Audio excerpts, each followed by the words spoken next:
Good morning, sir. I am Chandan Kumar, currently doing an internship at BDDIT. So, we have been given a task of knowing personal experience of seasoned lawyers and judges. I will have 2-3 questions regarding your journey as a lawyer. So, my so please, sir, you can continue, sir. Hi Chandan, my name is Abhinav Sharma and I belong to Bihar. I have done my schooling from Bihar and for graduation I went to NU Jodhpur and after graduating in 2017 I started working with a small firm in the southern part of Delhi, and for a year I worked there and then I opted to go for higher studies and I pursued LLM in HNU Raipur, which ended in the year 2020. And after that, again, I returned back to having a litigation lifestyle, which is I got myself a job in a law firm, which currently I'm working in. It is again a South Delhi based law firm, and yes, that is pretty much about it. Okay, sir, I will start with the question, sir. So, my first question is, sir, what is your most important learning in life, sir? I think it's a very philosophical question. I think everybody is learning on daily basis, and up till now, whatever I've learned, I can only reflect on that. So I think like my most important learning would be that everything in life is temporary, and nothing here stays for permanent. Because if you see, whether it be a rock or a person, a loved one, or it could be an intangible thing like an emotion of hate or anger or love, all of it goes away with time. All of it changes with time. Okay. So I think like sticking to a particular thing or a belief system can hold you back from progress. So I think what I have learned from whatever life I have lived till now is never to live in the past, because the person who lives in the past stays in the past. To keep progressing, you need to let go of things and stop overthinking and embrace change. That's what I want to say. Wonderful, sir. Wonderful. Sir, so regarding that, my second question is, what is the changes you wish to see in the Indian judiciary? Changes which I wish to see in the Indian judiciary. Yes. That's a great question because there are a lot of changes from different point of views. For example, if for me being a lawyer, I need to see certain changes, and there are people who are litigants who are there to lose everything if they do not get the proper relief in the court. So they also, after having experienced the litigation process, do wish that there are certain changes, because I'm a lawyer, I interact with them on daily basis. So they also keep telling me what are the changes which they wish to see in the Indian judicial system, so that they the kind of things which they have suffered, others do not suffer.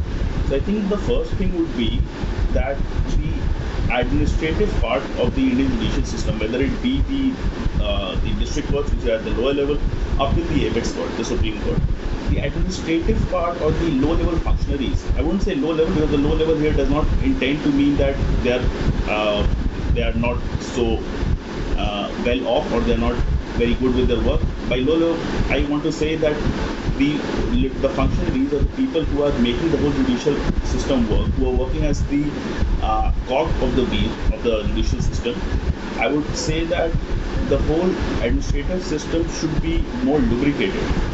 It should not work as something which hinders the judicial process. So I'll give you an example. There are a lot of instances where the judges do their part, they give good orders, but the orders suffer in action because of the lackadaisical approach of the court executives. So I think like they need to be more professional, they need to be more trained for the larger benefit of all, the lawyers as well as the litigants.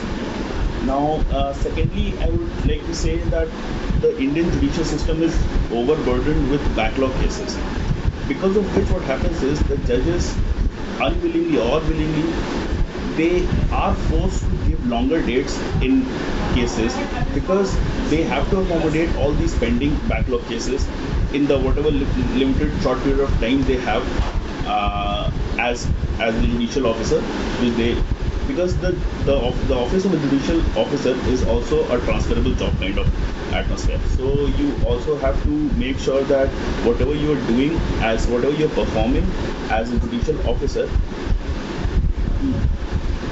will whatever processes which you are applying, being the judicial officer, will eventually suffer your change in office.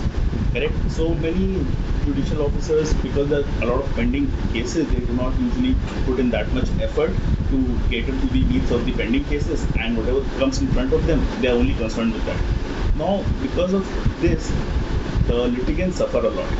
Because sometimes I've seen that there are litigants who, after getting the relief from the court, do not feel that justice has been served, because there's so much time between the event when the suit was brought before the court and the event when they got the relief. So much time had passed that now the relief does not mean anything to us. So what we have to do as a lawyer, that to regain the lost faith in public? As lawyers, I think because lawyer is a medium between the public and the judicial system, the losing of faith of the public between the judicial system completely, the duty that, sorry, not the duty, that the obligation of the lawyer in this present case is very high, because we serve as a medium between the two, and if we are not upright with our decisions of our service to the public, eventually there will be a degradation of faith in the judicial system.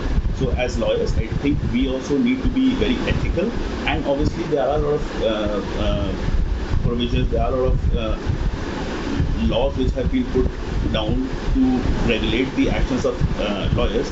In general, I think we just need to be compassionate human beings. As lawyers, we need to understand what the problem of our client is, and just to be true to our own heart. If we think that whatever we are doing is sort of a service to the nation, in that way, I think we can rebuild the trust of the people in the judicial system. Okay, sir. My third question is, what message do you want to convey to the next generation? The message I'd like to convey to the next generation, because I think this question is a bit incomplete in itself, because everybody has a different background, has a different backstory to them, and everybody has a different goal. So the only thing which I would like to recommend to the aspiring lawyers is to be honest with yourself, and by being honest, I mean to say is that believe in the hard work which you are putting in, because hard work trumps all privileges. If there is hard work, then no matter how much advantages your peers or competitors have over you, you will succeed and outdo their performance if you are willing to put in that hard work. So that is my message to the aspiring lawyers, because initially if you see, particularly to the litigation field, there are a lot of aspirations of the people to come into the litigation field and start earning money in the first month. And that is not possible, because the way the things are set up in the litigation field, you first have to market yourself, you first have to establish yourself to be a competent lawyer. And this takes time. The problem with the current generation is that they are very impatient. They are not willing to put in that much time. They want to reap out benefit very next day after sowing the seed, which is impossible to fathom. And I think this thing needs to be addressed, that if you are willing to put in the effort, in the longer run, you will reap the benefits. So there is no substitute to hard work. Okay, sir, whatever you have suggested, I hope next generation will follow it. And thank you so much, sir, for taking out your time. Thank you so much, sir. Thank you.